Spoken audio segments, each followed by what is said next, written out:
5 ফেব্রুয়ারি 2021 তরজুমান আকাবির লিসান আখতার সানি আরিফ বিল্লাহ শেখুল হাদিস শেখুল উলামা হযরত মাওলানা শাহ আব্দুল মতিন বিন হুসাইন সাহেব দামাদ বরকাতুহুমের জুমার পরের মজলিসে শান ইলহামি বয়ান বাইতুল হক জামে মসজিদ ঢালকানগর ঢাকা।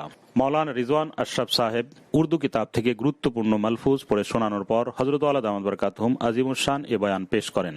এতে জন্মদিবস, মৃত্যু দিবস, ম্যারেজ ডে আরো বিভিন্ন বিষয় সম্বন্ধে অত্যন্ত তাৎপর্যপূর্ণ আলোচনা পেশ করেন।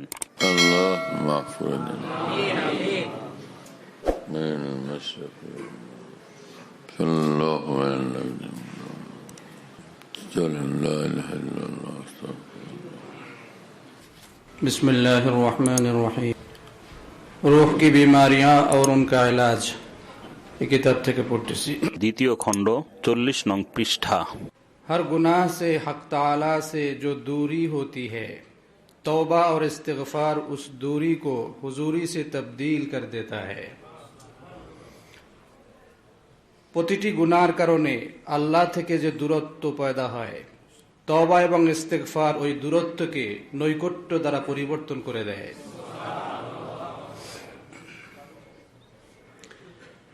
इसीलिए जब ये आयत वल्लज़ीना इज़ा फ़अलू फ़ाहिशतन नाजिल हुई और इब्लीस ने देखा कि अब तो बंदों को बहकाने की सारी मेहनत बेकार गई, क्योंकि तौबा से उनकी मग़फ़िरत की आयत नाजिल हो गई। तो अल्लामा आलूसी रहमतुल्लाह अलैह रिवायत नकल करते हैं कि इब्लीस बहुत रोया। साहा इब्लीसु बिजुनूदिही व हसा अला रअसिही तुराब, और अपने सर पर मिट्टी डालने लगा और हाय हलाकत, हाय तबाही व बर्बादी की पुकार लगाने लगा, जिसको सुनकर तमाम शयातीन की फौज जमा हो गई और दरियाफ्त किया, क्या गम आपको आ पहुंचा। उसने कहा, अब औलाद आदम अलैहिस्सलाम को गुनाह कुछ नुकसान न करेंगे। मग़फ़िरत और तौबा की आयत नाजिल हो गई। सबने कहा, आप घबराएं नहीं, हम उनको ऐसे बुरे आमाल में मुब्तला करेंगे जिसको ये दीन और हक समझ कर करेंगे, और उसके सबब उनको तौबा का ख्याल भी ना आएगा, यानी बिदअत वगैरह। फला यतूबूना वला यस्तगफिरूना वला यरौना अन इल्ला अन्नहुम अलल हक़्क़ि फरज़िया मिनहुम बिज़ालिका। बस इब्लीस खुश हो गया। যখন এই আয়াতে কারিমা ওয়াল্লাযীনা ইযা ফাআলু ফাহিশাতান অবতীর্ণ হলো, ইবলিস দেখলো যে ওয়াল্লাযীনা ইযা ফাআলু ফাহিশাতান আও যালামু আনফুসাহুম, যে সকল মানুষ অশ্লীল অন্যায় অপকর্মে লিপ্ত হলো অথবা নিজের জীবনের উপর জুলুম করলো, সীমা লঙ্ঘন করলো, ফাস্তাগফারু লিযুনুবিহিম, অতঃপর নিজের গুনাহ খাতার জন্য আল্লাহর কাছে ক্ষমা প্রার্থনা করলো। ওয়া মান ইয়াস্তাগফিরুয যুনুবা ইল্লাল্লাহ, আল্লাহ ব্যতীত গুনাহ খাতা কেউ মাফ করতে পারেন না। ওয়া লাম ইউসিররু আলা মা ফাআলু, এবং তারা যা করেছে তার উপরে হটকারিতাও করেনি। ওয়া হুম ইয়াস্তাগফিরুন, এবং তারা আল্লাহ পাক উলাইকা লাহুম মাগফিরাতুম মির রাব্বিহিম ওয়া জান্নাতুন তাজরি মিন তাহতিহাল আনহার, তাদের জন্য আল্লাহ পাকের পক্ষ থেকে বিশেষ ক্ষমা, দয়া এবং মেহেরবানির ঘোষণা, এবং জান্নাত রয়েছে যার তলদেশ থেকে নহর প্রবাহিত হতে থাকবে। তো আয়াতে কারিমা যখন অবতীর্ণ হলো, ইবলিস দেখলো যে এখন তো বান্দাদের ধোঁকা দেওয়ার সমস্ত মেহনত, গুনাহে লিপ্ত করা সমস্ত মেহনত বেকার গেল, কেননা তওবা এবং ইস্তিগফারের কারণে তাদের তো মাগফিরাত, ক্ষমার আয়াত অবতীর্ণ হয়ে গেছে। আল্লামা আলুসি রহমাতুল্লাহ আলী হাদিস বর্ণনা করেন যে এই আয়াত অবতীর্ণ হওয়ার পরে ইবলিস অনেক কান্নাকাটি করল এবং নিজের বাহিনী সবার সম্মুখে কান্নাকাটি করতে লাগলো, নিজের মাথায় যে মাটি মাখতে শুরু করলো এবং বলল, হায় বরবাদি, হায় ধ্বংস। ইবলিসের চিৎকার শুনে কান্নাকাটি শুনে সমস্ত শয়তানের বাহিনী একত্রিত হয়ে গেল, জমা হলো। জিজ্ঞাসা করলো, আপনার কি টেনশন পেরেশানি এসে গেল? সে বলল, আদম আলাইহিস সালামের সন্তানদের এখন কোনো গুনাহ আর ক্ষতি করতে পারবে না, কারণ তওবা এবং ইস্তিগফারের আয়াত অবতীর্ণ হয়ে গেছে। শয়তানের সকল বাহিনী বলল, আপনি টেনশন করেন না, তাদেরকে এমন এমন খারাপ অন্যায় কাজকর্মে আমরা লিপ্ত করব যেগুলোকে তারা দ্বীন এবং হক মনে করে করবে, যার থেকে তাদের তওবা কথা মনেও আসবে না, অর্থাৎ বেদাত ইত্যাদি কর্মকাণ্ডে লিপ্ত করে দেব। অতঃপর তারা তওবাও করবে না, আল্লাহর কাছে ক্ষমা প্রার্থনাও করবে না, এবং তারা মনে করবে যে তারা হকের উপরে আছে, এটা নিয়েই তারা খুশি থাকবে। এ কথা শুনে ইবলিস খুশি হয়ে গেল।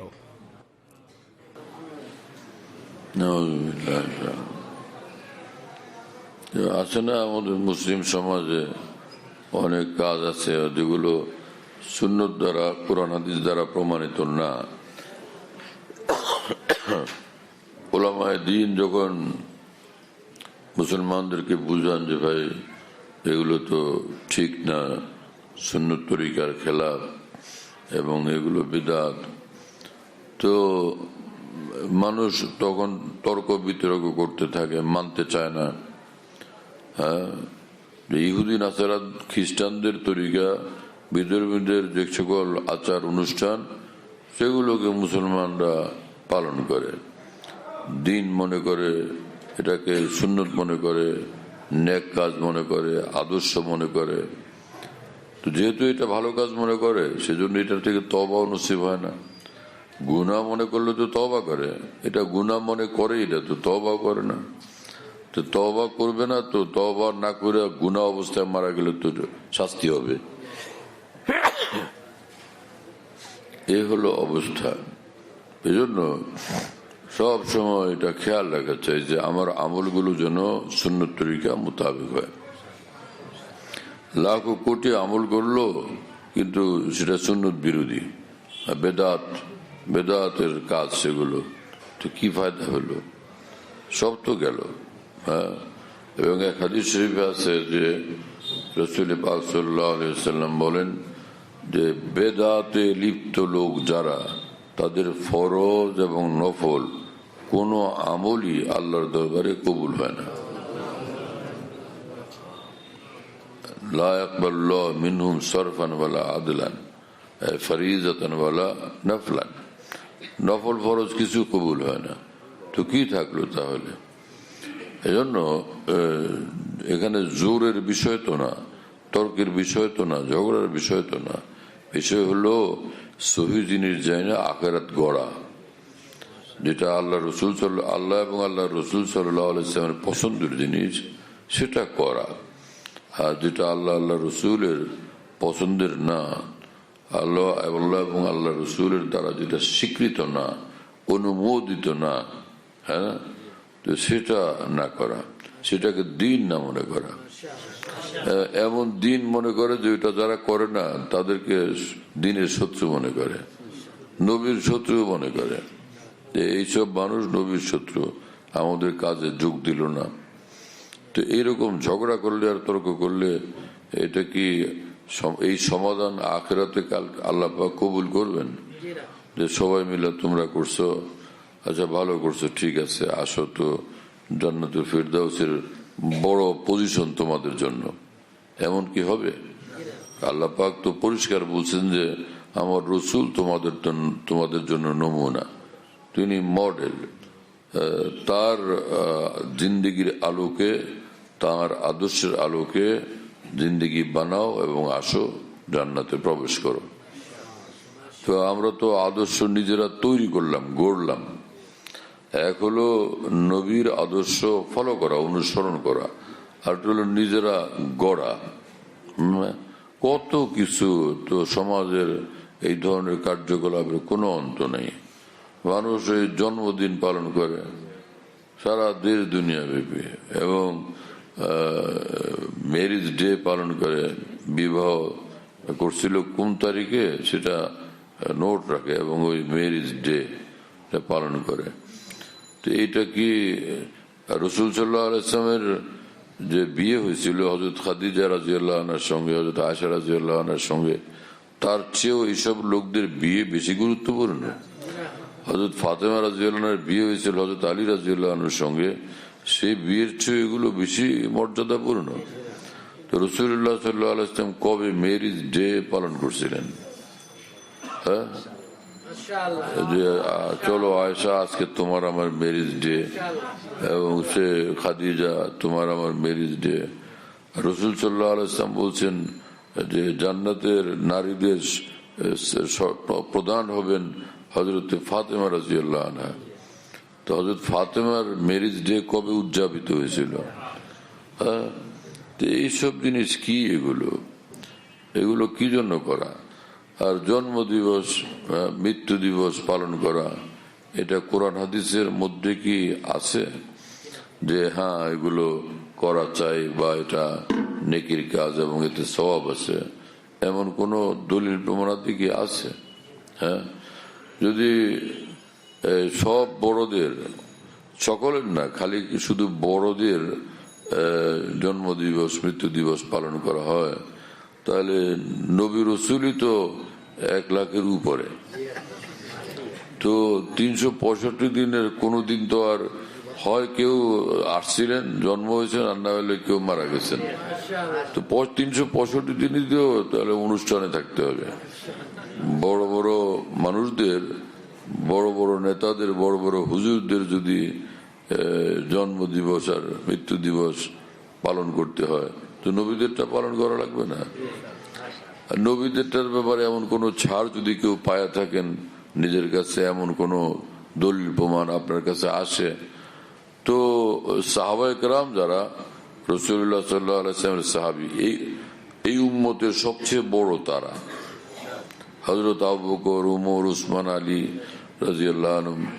রাসূলুল্লাহ সাল্লাল্লাহু আলাইহি ওয়াসাল্লামের ওফাতের সময় 1 লাখের উপরে সাহাবা ছিলেন, তো তাদেরও তো জন্ম দিবস মৃত্যু দিবস পালন করবেন না?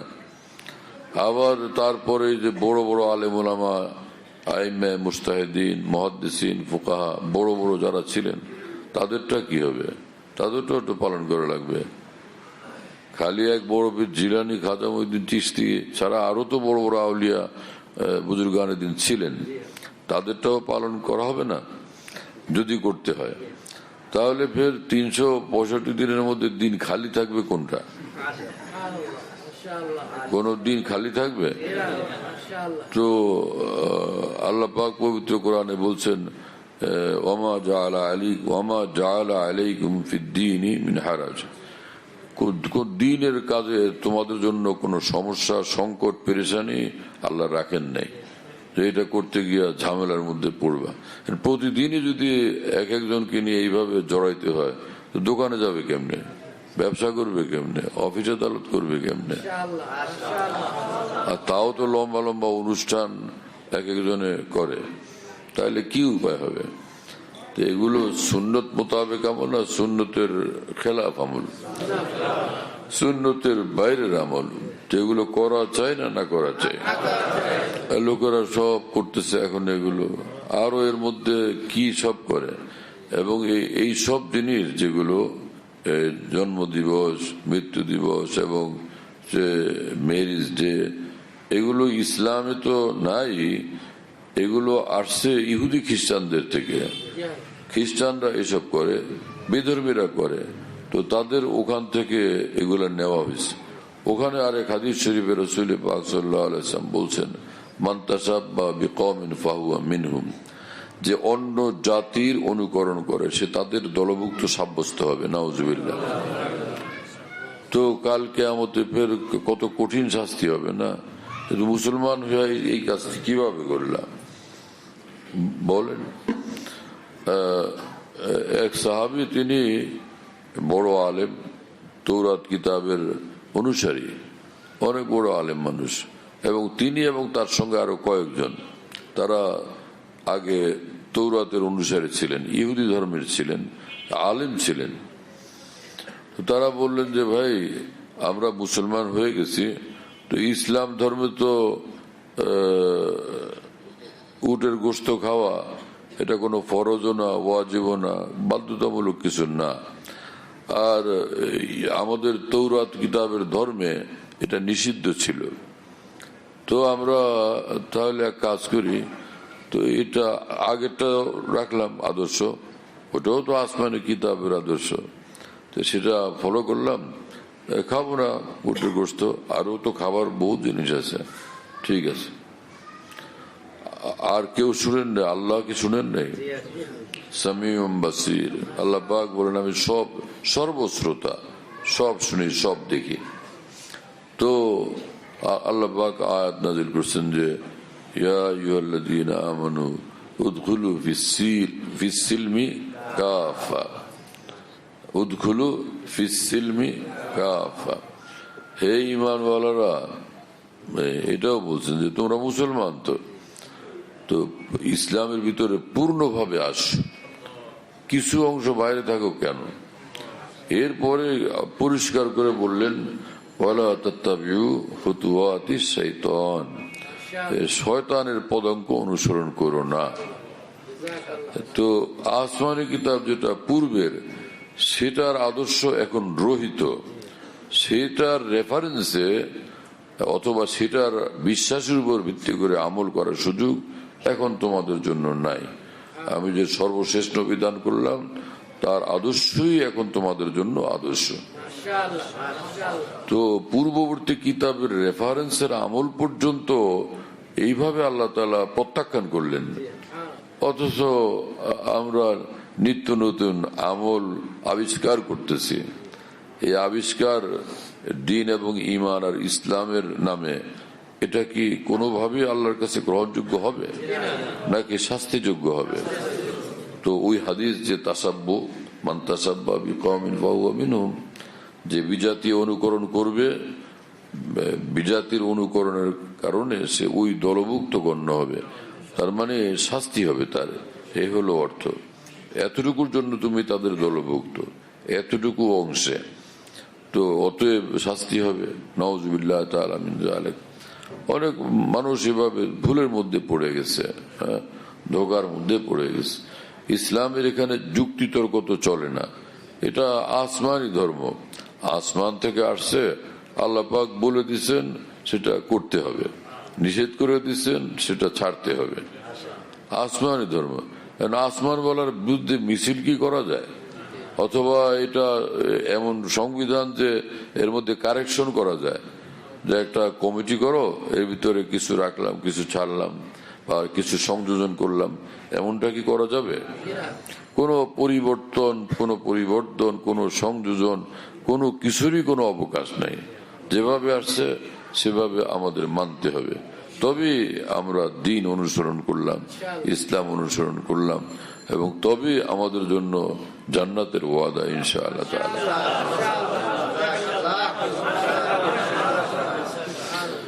এজন্য যে সকল তরিকা সুন্নত তরিকার বাইরে, সেগুলো অবশ্যই পরিহার করে চলি।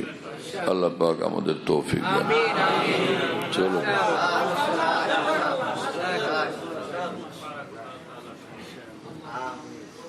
ইসলামের সহজ সরল তরিকা কত সুন্দর।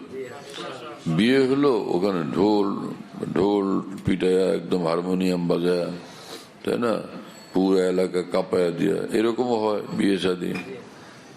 আর বিয়ে হলো সুন্নত তরিকা মোতাবেক সাদা মাঠা, তো পুরো এলাকা কাঁপায়া দিল, কিন্তু আরশ তো কাঁপে নাই। আল্লাহর রহমতের দরিয়া জোশ তো আসে নাই, বরং আল্লাহ গুসা হইতেছেন। কি বিয়ে হলো!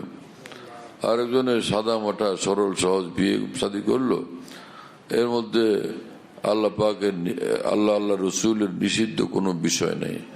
এটা পুরোটা রহমতওয়ালা, বরকতওয়ালা, নূরওয়ালা। তো রহমতের মধ্যে থাকতে চাই না, রহমতের এরিয়া থেকে বিতাড়িত হইতে চাই। তো ফের রহমতওয়ালা আমল করি, রহমতের রাস্তায় থাকি। আর রহমতের রাস্তা সুন্নতের রাস্তা, সুন্নত শরীয়তের রাস্তা হলো রহমতওয়ালা রাস্তা। নিজেদের ঘরে ঘরে এই সকল বিষয় চালু করি। কিছু লোক এমনও আছেন ব্যক্তিগতভাবে সঠিকটা বুঝেন এবং সঠিকটা করতে আগ্রহী, কিন্তু ব্যবসা করেন, বাণিজ্য করেন, চাকরি বাকরি করেন, বস দাওয়াত দেয়, বন্ধু বান্ধব দাওয়াত দেয়, তাদের এই নাজায়েজ অনুষ্ঠানাদিতে শরীক না হলে তখন তারা গোসা করবে। সেজন্য আমি তো বুঝি, কিন্তু ওই স্যারের খুশি করার জন্য যাওয়া লাগে। আমাদেরকে স্যারে তো পালেন না, পালেন তো আল্লাহ। হ্যাঁ, সেখানে কোনো কৌশল করা চাই। ফাকালা ইন্নী সাকিম, ফানাযারা নাযরাতান ফিন নুজুম ওয়াকালা ইন্নী, নাকি ফাকালা ইন্নী সাকিম, ওয়াকালা ইন্নী সাকিম। যে ইব্রাহিম আলাইহিস সালামকে ওরা ওই মেলায় যেতে আহ্বান করছিল না, মূর্তি পূজকরা, চলো আজকে ওখানে আমাদের মেলা। তো উনি তারকার দিকে তাকালেন এবং পরে বললেন যে অসুস্থ লাগে শরীরটা। আমি তো অসুস্থ, আমি তো সেই কারণে যাইতে পারতেছি না। অসুস্থ কি, মানুষের যেটাতেই কষ্ট হয় সেটাই অসুস্থতা। হ্যাঁ, একজনের ক্যান্সার হয়েছে, এটাও অসুস্থতা। আরেকজনের মাথা ব্যথা, এটাও অসুস্থতা। আরেকজনের হঠাৎ করে চোখে কেমন জানি ঝাপসা ঝাপসা দেখে এবং একটু একটু চুলকায়, এটাও অসুস্থতা। কোথাও বুঝেন নাই? এই খানা খায় নাই লম্বা সময় যাবত, এখন বেশি কষ্ট বোধ হইতেছে, ভালো লাগতেছে না, হাঁটতে পারবো না এরকম আরামের সাথে, এটাও অসুস্থতা। এই তো এখন এক অসুস্থতা, খারাপ লাগছে, এরকম আল্লাহর সন্তুষ্টির বিরুদ্ধে কাজ হবে, এটা শুনলে কতটা অসুস্থতা বোধ হয়, কতটা অসুস্থ লাগে নিজেকে। ইব্রাহিম আলাইহিস সালাম যে বললেন আমি অসুস্থ, কি অসুস্থ? মামুলি অসুস্থ না, সিরিয়াস অসুস্থ। এক ঘটনা, যে এক বুজুর্গ কোথাও, ওলি আল্লাহ মানুষ, কোথাও যাইতেছিলেন, দেখলেন যে রাস্তার মধ্যে লোকজন আল্লাহর নাফরমানিতে লিপ্ত। উনি এত ব্যথা পাইছেন মনে যে আর সফরে যান নাই, ফিরে আসছেন, আয়সা চাদর গায়ে দিয়ে লম্বা হয়ে শুয়ে পড়ছেন, যে আল্লাহর নাফরমানি করে এইভাবে। হ্যাঁ, এত কষ্ট পাইছেন যে অসুস্থ হয়ে গেছেন এবং বিছনায় পড়ে গেছেন। কিছুক্ষণ পর যখন পেশাব ধরছে, তো যখন বাথরুমে গেছেন পেশাব করতে, তো পেশাবের সঙ্গে রক্ত যাইতেছিল। একজন ওলি আল্লাহ, তিনি আল্লাহর নাফরমানি দিকে এতটা আঘাত পাইছেন, এমন অসুস্থ হয়েছেন। ইব্রাহিম আলাইহিস সালাম খলিলুল্লাহ ছিলেন, তো তিনি আল্লাহর নাফরমানির কথা, যা আল্লাহকে বাদ দিয়ে গায়রুল্লাহকে পূজা করবে এবং উপাসনা করবে, গায়রুল্লাহর মূর্তির পূজা, মূর্তির উপাসনা করবে, তো তিনি তাহলে কতটা আঘাত পাইছেন, কতটা অসুস্থ হয়েছেন বলেন ভাই। আল্লাহর সঙ্গে সম্পর্ক যার যত বেশি, আল্লাহর অবাধ্যতা দেখলে তিনি তত কষ্ট পান, ততটা তিনি বেশি প্রতিক্রিয়া তার মধ্যে হয়। হ্যাঁ, ইব্রাহিম আলাইহিস সালাম তাহলে অন্তরে কত বড় আঘাত পেয়েছেন, চোট লাগছে, আর কতটা তাহলে অসুস্থ হয়েছিলেন। তার অসুস্থ হওয়া তো সঠিক। তো বিলকুল অসুস্থ তিনি। এরকম কোন এক বাহানা বানাইলি হলো, কোন একটা প্রোগ্রাম বানায় নিলি হলো, যে ভাই আমার তো শরীরটা ভালো না, আসতে পারলাম না, এই কোন একটা প্রোগ্রাম বানায় নিলে হলো, আব্বাকে নিয়ে ডাক্তারের কাছে যাওয়া লাগবে ইমার্জেন্সি, ওই সময় নিয়ে যান, অসুবিধা কি? কারণ অফিসের সময় তো যাইতে পারেন না, দোকানের সময় তো যাইতে পারেন না, হ্যাঁ না? হসপিটাল নিয়ে গেলেন, অথবা নিজের বাচ্চাকে অথবা বিবিকে, ওয়াইফ আমার অসুস্থ, ওনার ডাক্তারের কাছে নিয়ে যাওয়া লাগতেছে, এই বাস একটা কিছু বললেন, কিছু একটা বাহানা বানানো যাতে করে ওই হারাম কাজ থেকে বাঁচা যায়, কিন্তু সেটাকে মিথ্যা না হয়, এতটুকু হইলে হয়েছে, সেটা মিথ্যা না হয়, অবাস্তব না হয়, বাহানা তো একটা খাড়া করে নিলেই হলো। কি কথা বুঝেন নাই? হ্যাঁ, এক জায়গায় গীবত হইতেছে, গীবতের বৈঠক, গীবতের আড্ডা, এখন ওখান থেকে বের হবেন কেমনে?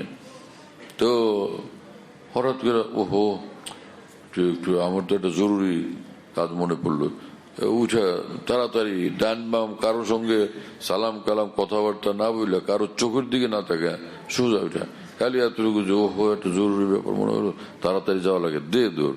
জরুরি বিষয় হলো যে এই গীবত থেকে বাঁচা জরুরি।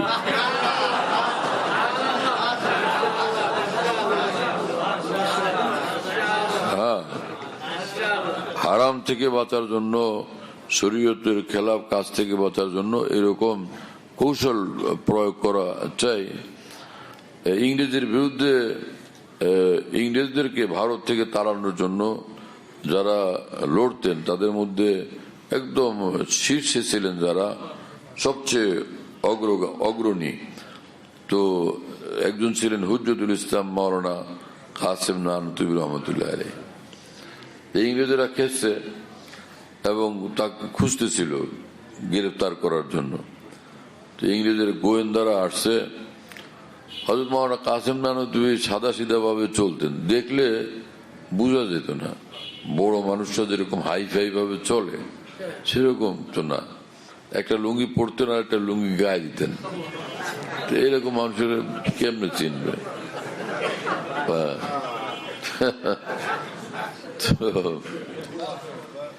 এখন ওই গোয়েন্দারা আসছে, আইসা ওনার সঙ্গে দেখা হয়েছে, তো ওরা তো আর জানে না যে ইনি সেই লোক।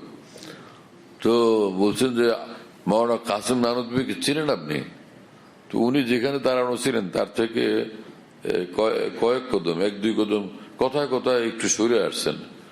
পরে বললেন যে হ্যাঁ কাসেম নানুতুবি না, একটু আগে তো কিছুক্ষণ আগে এখানে ছিল, কিছুক্ষণ আগে এখানে ছিল।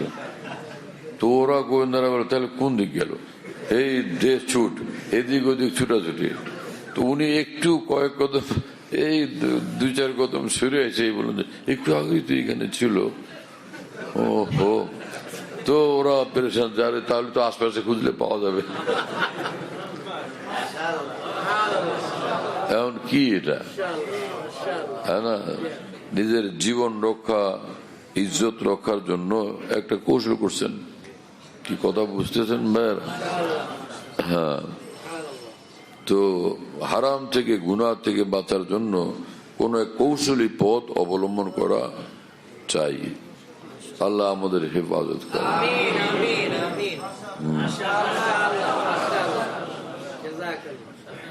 ঠিক আছে, শেষ হয়েছে? আচ্ছা আচ্ছা, ঠিক আছে, মাশাআল্লাহ। মরক নেই,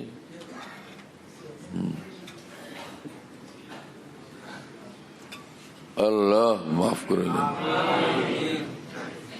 আল্লাহকে রাজি করা है सारा जहां खिलाफ हो परवाह न चाहिए। सारा दुनियाও যদি বিরুদ্ধে যায় পরোয়া না করা। মদ্দে নজর তো মর্জি জানা না चाहिए। আমার নজর থাকবে তো মহান আল্লাহর উপর, যে আমার প্রিয় মাওলা যেন খুশি থাকেন, নারাজ না হন, অসন্তুষ্ট না হন, সেটার উপর নজর থাকতে হবে। হ্যাঁ, অনেক মহিলারা এরকম করেন যে যেখানে বিবাহ শাদীর কথা পান, কেন জানি মহিলারা আরেকজনের বিয়ে হলে সেটা খুব ওইদিকে তাদের আকর্ষণ জাগে। নিজেদের একদম সুপরিচিত এক মেয়ের বিয়ে হইতেছে, দিন রাত তারে দেখছে, বিয়ের খবর হয়েছে, খুলনা ওখানে যাওয়া লাগবে। কেন, কি ঘটনা কি?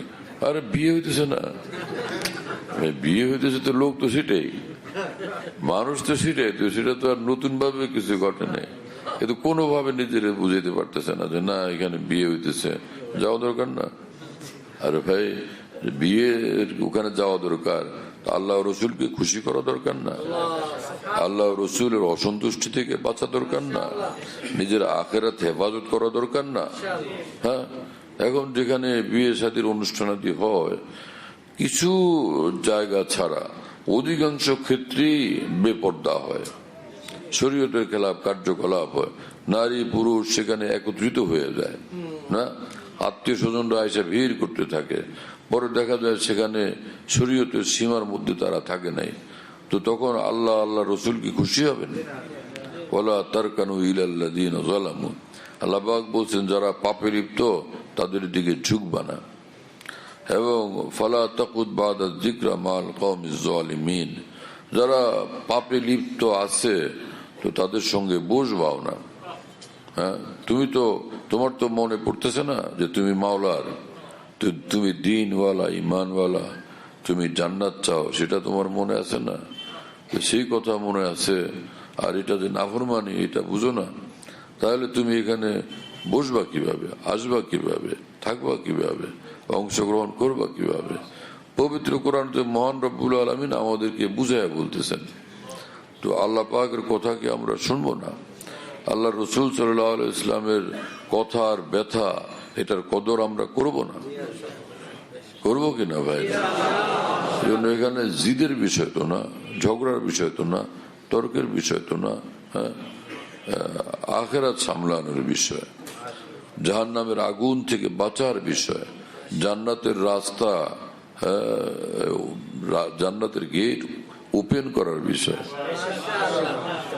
জান্নাতের গেট খুলুক আমার জন্য, হ্যাঁ না, জাহান্নাম থেকে বাঁচি আমি। এবং কু আনফুসাকুম ওয়া আহলিকুম নারা, যে আল্লাহ পাক বলেন যে তুমি নিজেকে বাঁচাও জাহান্নাম থেকে, জাহান্নামী কর্মকাণ্ড থেকে বিরত থাকার দ্বারা, আর তোমার আনফুসাকুম ওয়া আহলিকুম, তোমার পরিবার পরিজনকেও বাঁচাও জাহান্নাম থেকে, জাহান্নামী কর্মকাণ্ড থেকে বিরত রাখার দ্বারা। তো আল্লাহ পাক পবিত্র কোরআনে হুকুম করছেন এটা, নিজেও বাঁচো, তোমার পরিবার পরিজনকেও বাঁচাও। শুধু নিজে বাঁচলে হবে নাকি, পরিবার পরিজনকেও বাঁচানো লাগবে। আর পরিবার পরিজনকে যদি বলা হয় যে না তোমরা এটা করো না, এদিক যাও না, এখানে হয় না জায়েজ কিছু, আর না হলে না জায়েজ কিছুতে লিপ্ত হওয়ার আশঙ্কা, তো এখন যে না আমাদের অধিকার আছে না, আমাদের সকলের অধিকার না, সমান অধিকার, অধিকারের দোহাই দিয়া আর স্লোগান দিয়া কি জাহান্নামের আগুন নিবান যাবে? হ্যাঁ, এখানে তো আল্লাহ রসুলের হুকুম মানার বিষয়, অধিকারের স্লোগান এখানে আমাকে রক্ষা করবে কিভাবে? হ্যাঁ, এখানে বিবেক আর মনের জজবা, আবেগ, সেটা দিয়ে সিদ্ধান্ত আমরা নিব না, বরং আল্লাহ রসুলের পছন্দের নজর দ্বারা আমরা সিদ্ধান্ত নিব, আল্লাহ রসুলের নজর দ্বারা সিদ্ধান্ত নিব। ওই নজরে যেটা ঠিক সেটা ঠিক, ওই নজরে যেটা ব্যাঠিক সেটা ব্যাঠিক, ওই নজরে যেটা কল্যাণকর তো সেটা কল্যাণকর, আর ওই নজরে যেটা অকল্যাণকর সেটা অকল্যাণকর না, বাস খতম মামলা। আল্লাহ আমাদের সহজ সরল ভাবে দিন ইমান ইসলামের উপরে, দিন ইমান ইসলামকে বুঝার তৌফিক দেন, এবং দিন ইমান ইসলাম আর আল্লাহ রসুলের সন্তুষ্টির পথে অটল থাকার তৌফিক দেন। এই ব্যাপারে কোনো ছাড় নেই। একজনের কাছে টাকা পয়সা পাবেন, কত পাবেন? 5 লাখ টাকা। সে বলে যে আমার ভাই 50,000 মাফ করে দেন, আমি আর পারতেছি না, তো 4.5 নেন। আচ্ছা তো দে 4.5 দে, ওখানে 50,000 ছাড় দেওয়ার সুযোগ আছে, আছে না? আচ্ছা যা তুই পুরো শুধু 4 দে, 1 তোরে মাফ করে দিলাম পুরা, ওখানে ছাড় দেওয়ার সুযোগ আছে, ঠিক আছে না? কাঁঠাল 2 জনের ভাগের গাছ, কাঁঠাল হলো মোট 21টা, ভাগ করবে কেমনে? 10টা তো হলো, সাইজেও ঠিক আছে, একটা বেশি। এখন এটাকে আমি নেব না ও নেবে? বলে যে আমার তো মন চাইছে আমার যদি দিয়ে যেতেন আপনি বড় ভাই, আচ্ছা নে তুই নে, তুই খা, খুশি থাক। তো এখানে কাঁঠালেরও ছাড় দেওয়া যায়, পয়সাও ছাড় দেওয়া যায়, নিজের স্বার্থ সুবিধা ছাড় দেওয়া যায়, কিন্তু আল্লাহ রসুলের সন্তুষ্টির বিষয়ে কিভাবে ছাড় দেওয়া যায়? যেখানে আমার আল্লাহ নারাজ হবেন সে ব্যাপারে ছাড় দেওয়ার কোনো সুযোগ নেই।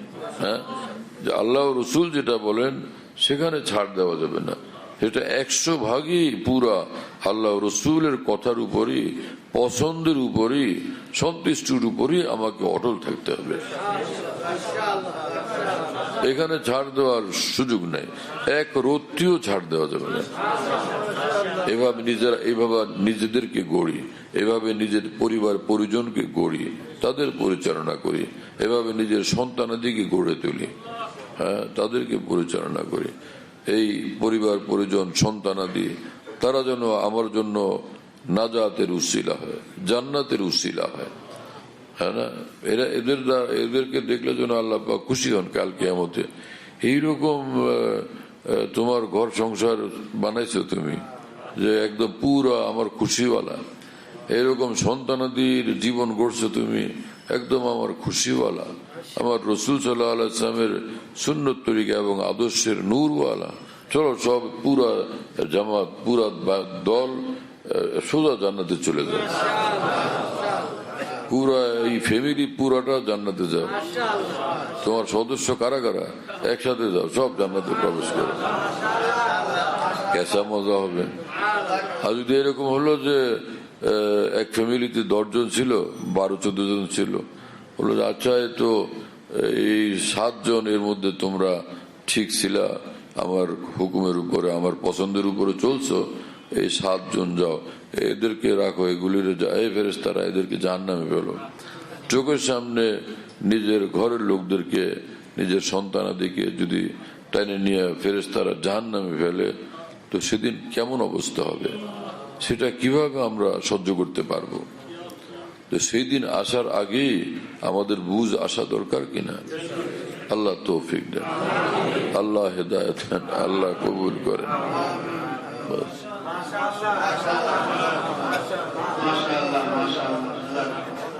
হযরতুল্লাহ দামাত বারাকাতুহুর বয়ান যেখানে বয়ান করেন, সব বয়ান নেটের মাধ্যমে, টেলিগ্রামের মাধ্যমে পাওয়া যাচ্ছে। হযরতুল্লাহ দামাত বারাকাতুহু যখন বয়ান করেন, বয়ানটা আমরা দেশ বিদেশ থেকে, দুনিয়ার যে কোনো জায়গা থেকে আমরা পেতে পারি। এই জন্য মুফতি শহীদুল ইসলাম শাহ হুজুরের নম্বরে যোগাযোগ করবেন 01715 80 18 69 80 18 69 01715 80 18 69। যাতে মনে থাকবে ইনশাল্লাহ সবার। 01715 80 18